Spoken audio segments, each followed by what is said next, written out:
Last class में जो है एनीमिया के बारे में पढ़े थे कि एनीमिया क्या होता है। तो आप लोग बताइए कि एनीमिया में क्या होता है। तो एनीमिया में देखे थे कि एनीमिया से हेमरेज कॉज होता है। क्या होता है? हेमरेज होता है, उसमें ब्लड लॉस होता है। उसके बाद हीमोलाइसिस होता है। क्या होता है? हीमोलाइसिस। तो उसमें क्या होता है, जो आरबीसी का जो सर्कुलर शेप्स होता है या बाइकॉन्केव होगा वो क्या होगा? डिस्ट्रक्शन हो जाएगा। यदि डिस्ट्रक्शन होगा तो जो उसका फंक्शन है आरबीसी का, आरबीसी में हीमोग्लोबिन रहता है, वो ट्रांसपोर्टेशन का काम करेगा, तो ट्रांसपोर्टेशन का काम सही से नहीं हो पाएगा, सेल्स और टिश्यू तक ऑक्सीजन नहीं पहुंच पाएगा। इसके साथ साथ जो होगा, देखिए ब्लड सर्कुलेशन से यदि वो प्रभावित होता है, ऑक्सीजन प्रभावित होता है, तो फिर क्या होगा? लीवर डैमेज का चांसेस होगा, लंग्स फेल्स करने का चांसेस होगा, किडनी फेल्स करने का चांसेस होगा। अच्छा ये बताइए कि जो ब्लड सर्कुलेशंस होता है, ठीक है, जो हमारे सेल्स और ऑर्गन तक जो ब्लड सर्कुलेशन होता है, तो बेसल लेवल में यदि अभी हम लोग रेस्ट पोजीशन पे है, ठीक है, क्या है? रेस्ट पोजीशन पे है, कोई हैवी वर्क नहीं कर रहा है, हार्डी वर्क नहीं कर रहा है, तो इस कंडीशन में, बेसल कंडीशन में जो ब्लड का फ्लो होगा, तो मैक्सिमम परसेंटेज ऑफ ब्लड का फ्लो कहाँ होगा? कहाँ होगा? हमारा ऑप्शन नीट का क्वेश्चन है, ठीक है, ये नीट का क्वेश्चन है, आता भी है, ठीक है।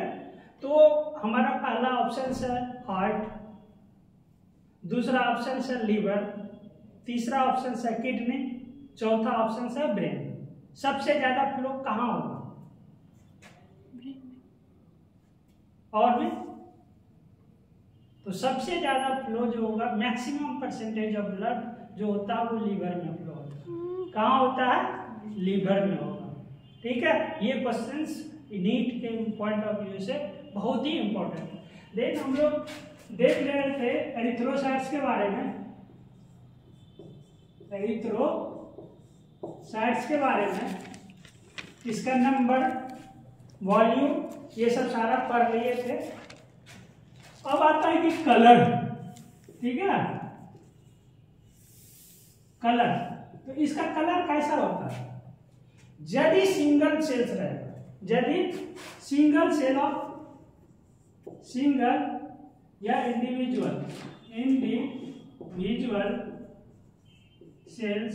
सेल ऑफ आरबीसी, तो ये क्या होगा? येलो रंग। क्या होगा? येलो होगा। बट ये क्या होगा? ग्रुप में रहेगा। जब ये क्या रहेगा? मास में रहेगा, बल्क में रहेगा। जब बल्क में रहेगा, बल्क कंडीशन में, यानी एक साथ सारे जब रहेगा, तो उसका कलर जो होगा वो क्या होगा? रेडिश, या इसको हम लोग रेड भी बोलते हैं। क्या होगा? रेड। तो रेड जो हुआ तो किसके कारण? Due to haemoglobin. किसके कारण हुआ? हीमोग्लोबिन। अब इसका जो है साइज, ठीक है। अब आता है क्या? शेप। इसका शेप क्या होता है? साइज क्या है ना? तो ये सब सारे चीज अब आएगा पढ़ने के लिए। तो साइज जो होगा, लगभग ह्यूमन की बात करें तो 7 से 8 माइक्रोमीटर इन डायमीटर। क्या होगा? डायमीटर होगा। 7 से 8 माइक्रोमीटर इन डायमीटर होगा। शेप जो होगा एबाउट, ठीक है, एबाउट शेप जो होगा वो क्या होगा? सर्कुलर भी होगा, है ना, एनसीईआरटी में दिया होगा। सर्कुलर, बाइकॉन्केव,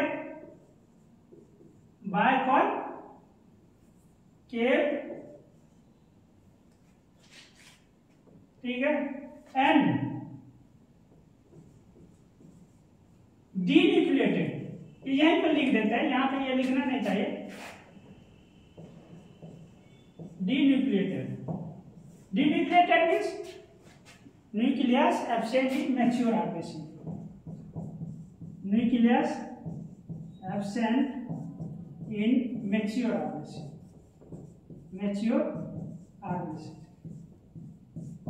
अब देखिए एक क्वेश्चन लोग पूछ सकता है, ठीक है, आ सकता है कि वाई का कॉनकेव शेप जो है ये इसका एडवांटेज क्या है। बाय कॉनकेव शेप होगा तो इसका एडवांटेज क्या होगा? तो एडवांटेज यही होगा कि ये मैक्सिमम ऑक्सीजन को क्या करेगा, अटैच करेगा। मैक्सिमम ऑक्सीजन को ये क्या करेगा, कैरी करेगा। और न्यूक्लियस क्यों नहीं रहता? तो न्यूक्लियस इसीलिए नहीं रहता कि इसका मेन पर्पस है कि तुम ऑक्सीजन पहुंचाओ, ठीक है, डिफरेंट सेल्स और टिश्यू को उसके रिक्वायरमेंट के अनुसार उसको ऑक्सीजन पहुंचा।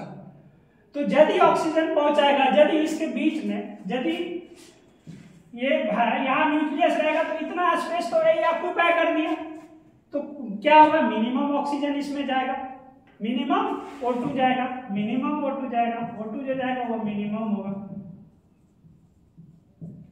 और यदि मान के चलिए यहाँ न्यूक्लियस नहीं है तो यहाँ पे क्या है, मैक्सिमम होगा। क्या होगा, मैक्सिमम O2 जाएगा, इसमें मैक्सिमम O2 ले जाएगा ये, ठीक है। तो इसीलिए जो हम लोग एडेप्टेशन ये सब सारा देखेंगे तो उस कंडीशन में, ठीक है, धीरे धीरे जो होगा इसका जो मैच्योर कंडीशन में होता है न्यूक्लियस जो होता है वो यहाँ से गायब हो जाता है। मैच्योर आरबीसी में न्यूक्लियस नहीं रहता है। तो अभी तक कोई इसमें कंफ्यूजन सा नहीं है। बायकॉन्केव क्यों होता है, कि इसका एडवांटेज क्या है, न्यूक्लियस नहीं रहता है, इसका एडवांटेज क्या है, ये समझ में आ गया, ठीक है। लिखिए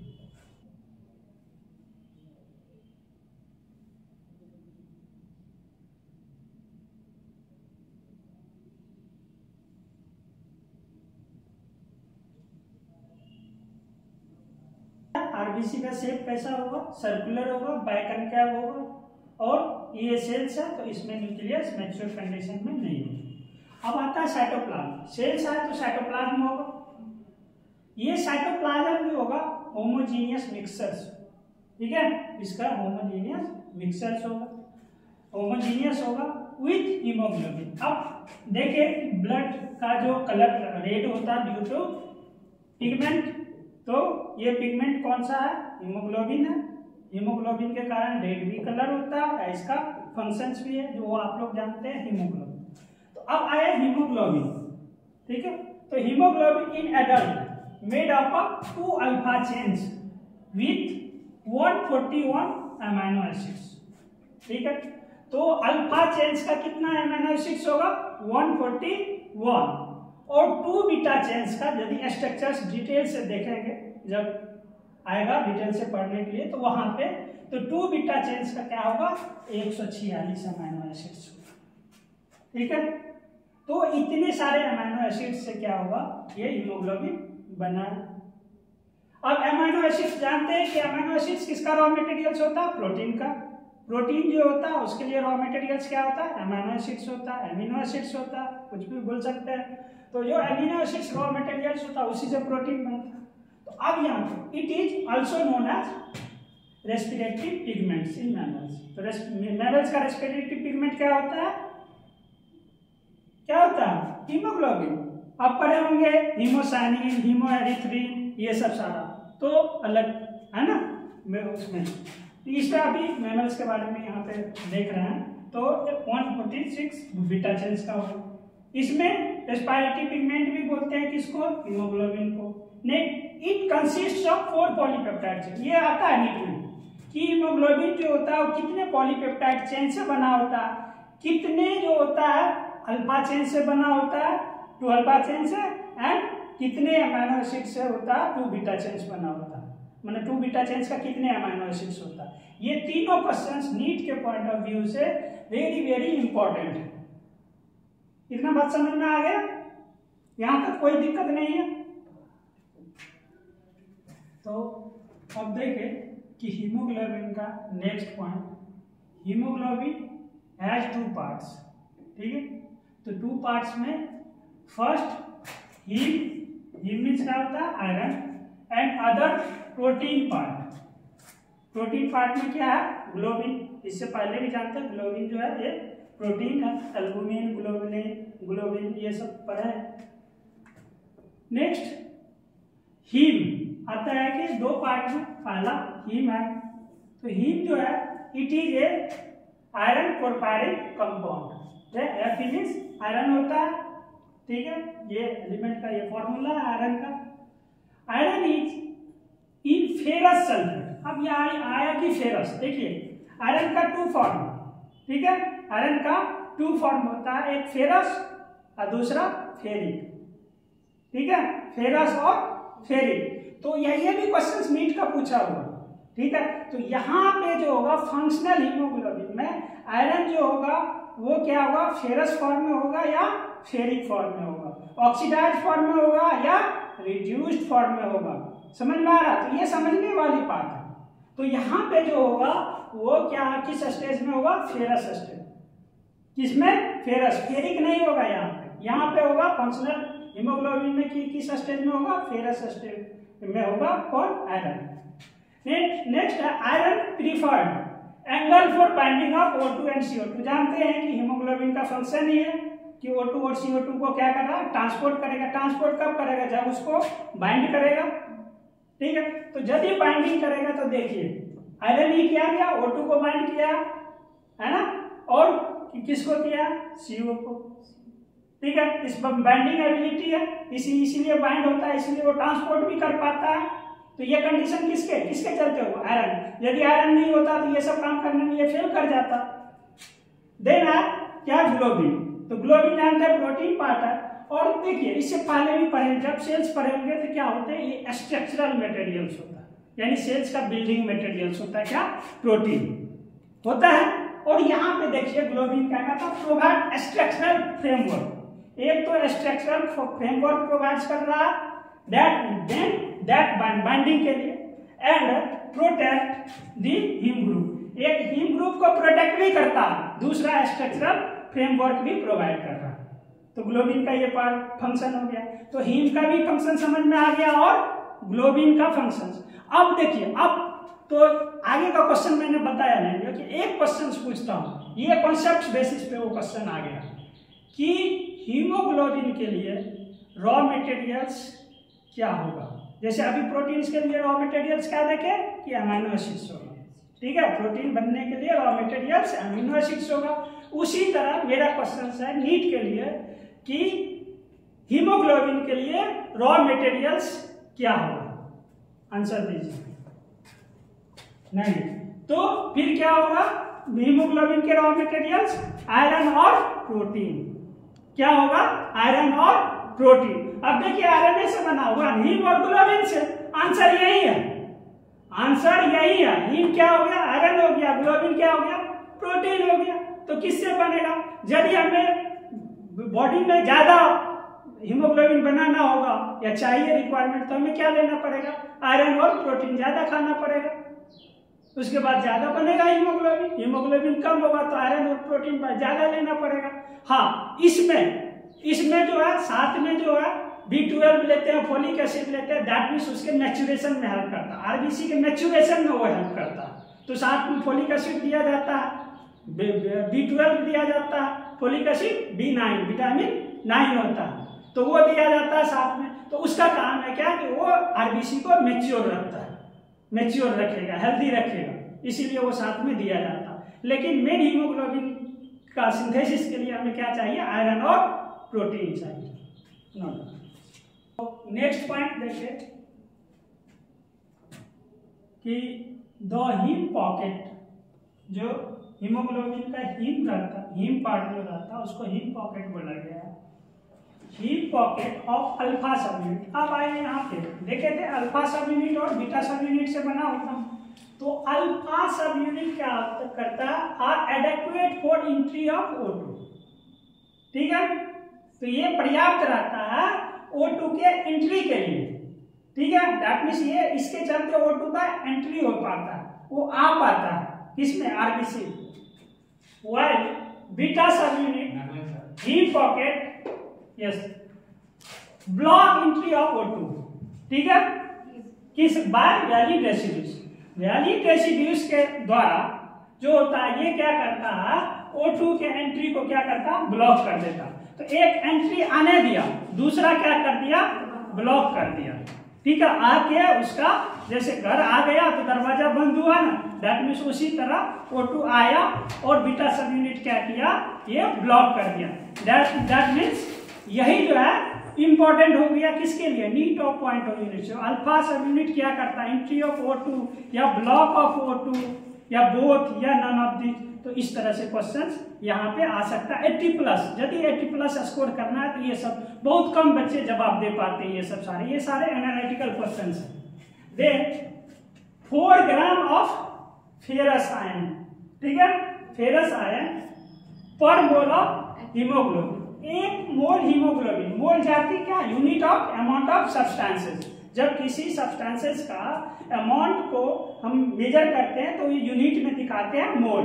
तो अमाउंट ऑफ सब्सटेंस का यूनिट क्या होता है, मोल होता है। केमिस्ट्री में पढ़े होंगे। तो ये हीमोग्लोबिन तो बायोकेमिकल है, ठीक है, तो इसीलिए इसका मोल में होगा। यदि मोल में होगा तो 4 gram of ferrous ion per mole of haemoglobin. तो क्वेश्चन आएगा कि पर मोल हीमोग्लोबिन में फेरस का आयन जो होता है वो कितने ग्राम होगा, 4 ग्राम, 2 ग्राम, 6 ग्राम, नन ऑफ दिस। तो क्या होगा, 4 ग्राम। ये भी नीट ऑफ पॉइंट से इंपॉर्टेंट। देन अब आया फंक्शन। तो फंक्शन ऑफ हीमोग्लोबिन का क्या है, transport of O2 from lungs to the peripheral tissue and transport of CO2 and protons, H+ ion that is proton from peripheral to the lungs. ये दोनों function समझ में आ गया, पहले भी डिस्कस किया गया था। Haemoglobin combines with O2। तो ये क्वेश्चन पूछा गया नीट में कि यदि हीमोग्लोबिन कंबाइंस करेगा O2 तो क्या फॉर्म करता है, methaemoglobin, oxyhaemoglobin, both, none of this. तो ये क्या होगा, ऑक्सी हीमोग्लोबिन। ये नीट का क्वेश्चन पूछा हुआ, वेरी वेरी इंपॉर्टेंट अगले के लिए।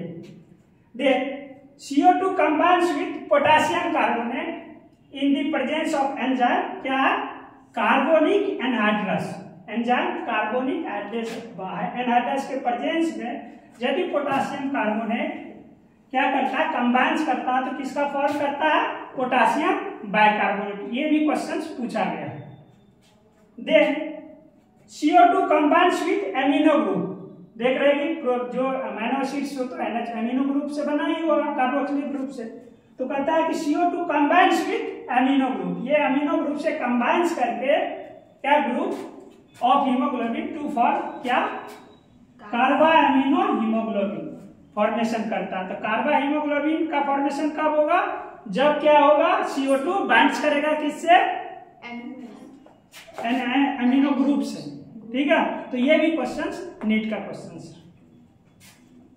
तो देखो अब नेक्स्ट है फंक्शंस ऑफ आरबीसी। आरबीसी का क्या फंक्शन है, तो पहला देखते हैं, ऑक्सीजन का ये डिलीवरी करता है, दैट मीन्स पहुंचाता कहाँ, सेल्स टू टिश्यू तक, ठीक है। तो अब देखो, अब कहेगा कि हीमोग्लोबिन किस फॉर्म में सेल्स और टिश्यू तक पहुंचाता है आरबीसी, किस फॉर्म। अभी पढ़े थे कौन सा, ऑक्सी हीमोग्लोबिन, ठीक है, अभी पढ़े थे ना ऑक्सी हीमोग्लोबिन। तो ऑक्सी हीमोग्लोबिन के फॉर्म में ये क्या करेगा, विभिन्न सेल्स और टिश्यू तक क्या करेगा, पहुंचाएगा आरबीसी। तो delivery of oxygen to the tissues and even organ भी, डिलीवरी ऑफ न्यूट्रिएंट्स, जितने भी न्यूट्रिएंट्स पढ़े थे, ग्लूकोज, फैटी एसिड्स, प्रोटीन्स, है ना, अमीनो एसिड्स, जितने भी सारा सबको क्या करता है, ये पहुंचाने का काम करता है। रिमूवल ऑफ CO2 को रिमूव करता, removal of hydrogen ion from the tissues. अब कुछ इंपॉर्टेंट क्वेश्चंस है जो पूछा जाता है बार बार जीके टाइप में, जनरल नॉलेज में, और जो है नीट में भी पूछा जाता कि वर्टिब्रेट में सबसे ज्यादा लार्जेस्ट होता है आरबीसी या एम्फीबियंस में। तो किस में, amphibians. Amphibians are the largest RBC from the vertebrates. ये पढ़े थे पहले। और क्या है, salamander. Salamander amphiuma has largest RBC about 80 micrometre. देखिए 7 से 8 माइक्रोमीटर ह्यूमन में रहता है डायमीटर का आरबीसी, लेकिन इसमें क्या 80 माइक्रोमीटर का है, तो लार्जेस्ट हुआ, ठीक है। कहाँ 7 या कहाँ 10 टाइम्स ज्यादा, 8 टाइम्स ज्यादा है, तो लार्जेस्ट है। Musk deer has smallest RBC. Musk deer में ये जो आरबीसी का होगा वो क्या होगा, सबसे छोटा होगा, कितना 1.5 माइक्रोमीटर इन डायमीटर। ये समझ में आ गया। लाइफ स्पैन देखे थे कि आरबीसी का ह्यूमन इसमें क्या होता 120 डेज होता, जबकि फ्रॉग के आरबीसी जो होता उसका अबाउट 100 डेज होता। ठीक है, इससे रिलेटेड हो गया। अब वही सुबह में जो क्वेश्चंस पूछा था कि what is the percentage of blood flow in basal condition of tissues and organ. तो टिश्यू ऑर्गन में percentage of blood basal condition में जो फॉलो होता वो क्या है, कि सबसे ज्यादा किस में होता, तो अभी जाने थे लीवर में होता। तो नेक्स्ट क्लास में यही बताया जाएगा। ये भी नीट पॉइंट ऑफ व्यू से बहुत ज्यादा इंपॉर्टेंट